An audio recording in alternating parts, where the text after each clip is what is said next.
ভাইরে সেই রকম একটা ভিডিও কেউ কল্পনাও করে না যে এই ভিডিওটা এত পরিমাণ ভাইরাল হবে। ভিডিওটা দেখে যান, ভালো লাগলে একটা শেয়ার করে দিন। ওই তাড়াতাড়ি কাজ শেষ কর, মালগুলা তাড়াতাড়ি ডেলিভারি দেওয়া লাগবো। ভাই জ্বালাই তো প্রায় শেষ, আমার তো একটু বাড়ি যাওয়া লাগবো। তাইলে তুই বস্তা করে বাড়ি জাগে, আমি বাকিগুলা দেখবেন। আচ্ছা ভাই 5টা তো বাইরে গেছে, বাইরে যাই। বাইরে যাবি? তাই জাগে, কালকে তাড়াতাড়ি আসিস, মালগুলো আবার ডেলিভারি দেওয়া লাগবো।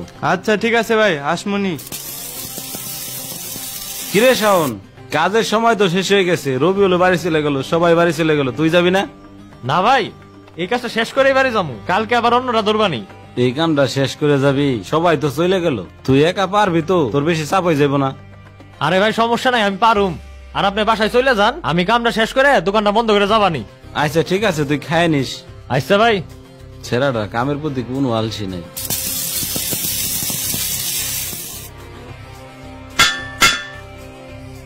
আরে শাওন ভাই মনে হয় অনেক ব্যস্ত। ভয় যে কারণে আসলাম, আমি আর হাসান ভাই তো ট্যুরে যাইতেছি সিলেট, আপনি যাবেন না? না রে, এখন কি আর আমার ঘোরার সময় আছে? তোরাই জাগে, দোকানে আমার প্রচুর কাম। হাসান ভাই তো আমারে আপনার কাছে পাঠাইলো।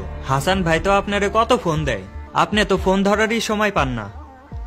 এইসব বিষয় সব সময় তো আপনি আগে আগে থাকতেন, কি করে যে এত পরিবর্তন হয়ে গেলেন নিজেই বুঝলাম না। আরে এইসব পেশাল বাদ দে, ঠান্ডা খাবি না? ঠান্ডা নাই। না ভাই, ঠান্ডা খামু না, পরশুদিন ট্যুরে যামু, ট্যুরের প্রস্তুতি নিতে হইব। আচ্ছা ভাই, আসি তাইলে। কিরে শাওন, তুই তো ইচ্ছা করলে যাইতে পারতি, তুই এমনিতেও ছুটি নিস না, এখন না হয় 2 দিন ছুটি নিতি। না ভাই, তোর আর এখন বয়স নাই, কাজ করতে হইব। তুই তো আগে এমন ছিলি না রে, তুই তো আগে সবসময় ঘোরাফেরা নিয়ে ব্যস্ত থাকতি।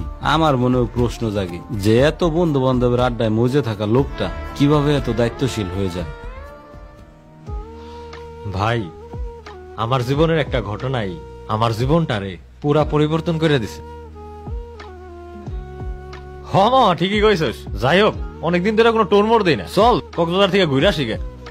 ভালো কথা কইছস, চল যাই, সমুদ্র দেখে আসি। তবে তো কইলে রাজি হস, কিন্তু যাওয়ার সময় তো পিছায় যাস। এবার কিন্তু আর পিছান যাইব না। ভাই আপনার তো কোনো কাম কাজ নাই, সব সময় তো খালি আজারেই থাকেন। আমাকে তো তাও কাম কাজ আছে, সব সময় তো আর ইচ্ছে করলে ঘুরতে পারি না। আর আপনার বয়সও তো কম হইল না, এই বয়সে ঘোরার ধান্দায় থাকলে হইব, কিছু কাম কাজ করেন। তুই কি কথাটা কইলি? ও কি কথাটা কইল? এখনই আমার কি এমন বয়স হয়েছে, এখনো তো বিয়েই করিনি। তুই এমন কথাবার্তা কইলে তো আমার বিয়ে হইব না। আরে এখন কি আমার কাম কাজ করার বয়সে? এখন চিলমিল করুম, কাম করুম হলো বৃদ্ধ বয়সে। আইস্তা এইসব কথা বাদ দে, ট্যুর কিভাবে কমপ্লিট করা যায় এই কথা ভাবি আমরা। তাইলে আপনারা জান গে, আমার কাছে অত টাকা পয়সা নাই। আরে ল মাগলগে, দুইজন মিলে মিশে দিবানি। খারা একটা ফোন আইছে। হ্যালো, কি হয়েছে? কোন হসপিটাল? আচ্ছা ঠিক আছে, আমি এখনই আসতেছি।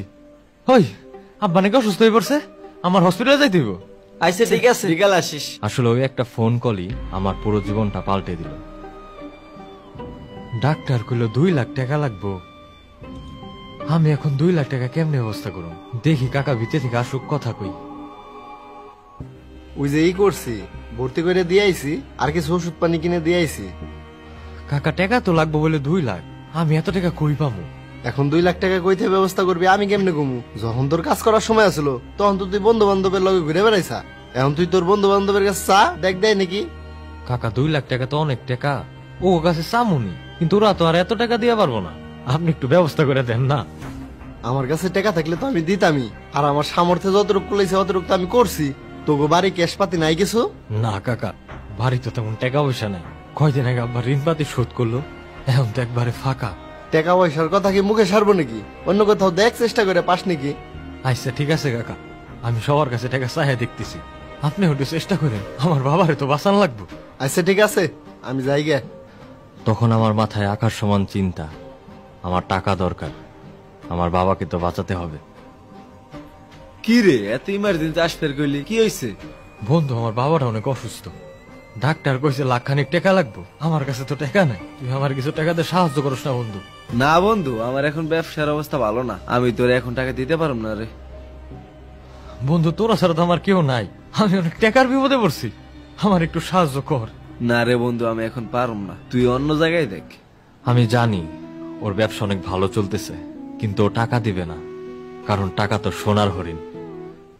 ভাই আপনি জানেনই তো আমি টিউশন মিশন করে চলি, আপনারে আমি টাকা দিব কিভাবে? ভাইরে আমার বাবার অবস্থা খুব খারাপ, আমার কাছে একটা টাকাও নাই। তুই আমার অন্তত 10,000 টাকা দে, আমি আমার বাপের লেগে ওষুধ কিনে নিয়ে যাই।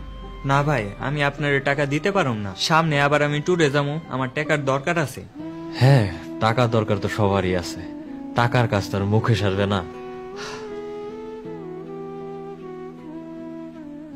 টাকাটা তো কোনো জায়গা থেকে ব্যবস্থা করতে পারলাম না। কাকারে একটা ফোন দেই। হ্যাঁ কাকা, আপনি আমার টাকাটা দেন।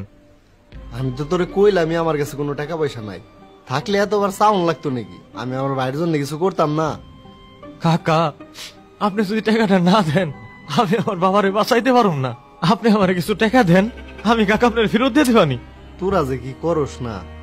আচ্ছা, আমার মনে হয় কিছু জমাইনে টাকা আছে, কালকে সকালবেলা তুই আসিস, দেখি আমি তোর জন্য কিছু করতে পারি নাকি। ঠিক আছে কাকা, কালকে আমি আসবানি। আচ্ছা। তুমি ওরে টাকা দিবে মানে? ওই টাকা রাখছি আমাদের বিপদ আপদের জন্য।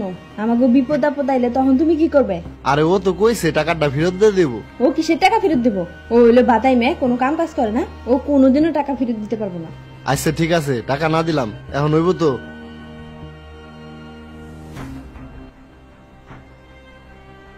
কি রে, তুই ঘর তালা মেরে কই যাস? বন্ধুকে লগে ঘুরতে যাবো। ও কাকা কো? কালকে বিকালে কাকা লগে আমার কথা হইলো। কাকা তো আমারে বাড়ি আসতে কইছিল। আব্বা তো সকালবেলায় চট্টগ্রাম গেছে। চট্টগ্রাম গেল? কাকা তো কইছিল আজকে সকালে আমার কিছু টাকা দিব। তোর কাছে টাকা টুকা দিয়ে গেছে না? না, আমার কাছে তো কোনো টাকা পয়সা দেওয়া যায় নাই। ও, আমার তো টাকাটা খুব দরকার। আব্বা তো অনেক অসুস্থ, তাই চাষি কো? চাষির লোক একটু দেখা করে যাই। না, আম্মা তো বাসায় নাই, আম্মা কই জানি গেছে, আপনি পরে আইসেন। টাকাটা দিব না কাকা আমার কইলেই পারতো, শুধু শুধু আমার আশ্বাস দিল। আমি আসি তাইলে। আচ্ছা যান। এমনি খোঁজ খবর নাই না, খালি টাকা লাগলে আমাকে কাছে আসে। আমি আসলে তখন বুঝতেছিলাম না আমার কি করা উচিত। আমার প্রচুর টাকা দরকার ছিল, আর আমি যাদের আপন ভাবতাম তারা সবাই আমার দিক থেকে মুখ ফিরিয়ে নিতেছিল। আর এইদিকে আমার বাবা, যারে আমি হাসি ছাড়া কখনো কথা বলতে দেখিনি, সে কিছু টাকার অভাবে বিনা চিকিৎসায় ভুগতেছিল। তখন আমি প্রথম টাকার মূল্য বুঝতে পারলাম। তারপরে আমি প্রতিজ্ঞা করছি, এখন থেকে আমি যতদিন বেঁচে থাকবো শুধু টাকা উপার্জনই করব। তারপর থেকে আমি পরিশ্রম করা শুরু করলাম। যখন যে কাজ পাইছি আমি সেই কাজই করছি। 8 ঘন্টা, 10 ঘন্টা, 12 ঘন্টা, কখনো ঘড়ির দিকে তাকাইনি।